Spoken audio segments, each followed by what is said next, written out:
आजू मोरे छठिया बरहिया तौरो जाके रोपन तौरो जाके रोपन हो। आजू मोरे छठिया बरहिया तौरो जाके रोपन तौरो जाके रोपन हो। सखिया आज मोरे लालन के बरहिया चौके चढ़ी बैठब चौके चढ़ी बैठब हो। सखिया आज मोरे लालन के बरहिया चौके चढ़ी बैठब चौके चढ़ी बैठब हो। मचिया ही बैठेली सासु तो बहू अरे आरज करें बहू अरे आरज करें हो। मचिया ही बैठेली सासु तो बहू अरे आरज करें बहू अरे आरज करें हो। सासु मोरे नैहर नहुआ पठावहु पियरिया बीरन लावै पियरिया बीरन लावै हो। सासु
आगे आगे आवे घीवे गागर पियरी गहाबर पियरी गहाबर सासू नीले घोड़े भैया सवार तो डणिया भौजी मोरी तो डणिया भौजी मोरी हो सासू नीले घोड़े भैया सवार तो डणिया भौजी मोरी हो कहाँ उतारो घीवे गागर पियरी गहाबर पियरी गहाबर हो सासू कहाँ मिलाऊं बीरन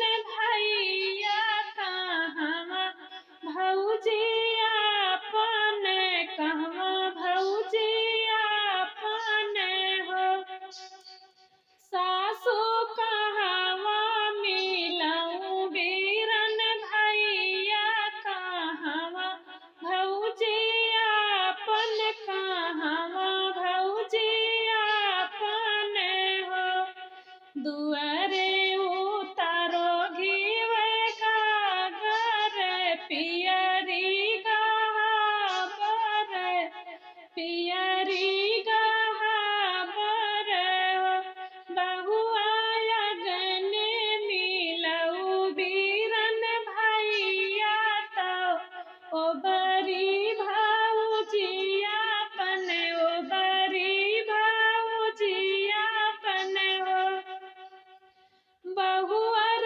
अगने मिलऊ बीरन भैया तो ओ बरी भौजिया अपन ओ बरी भौजिया अपन हो इस जीन जानी बहिनी की बीरना गरीब बाटे बीरना गरीब बाटे हो बहिनी बेच दे ढाल तालावरिया पियरिया लैके आई पियरिया लैके आई बाई हो इस जी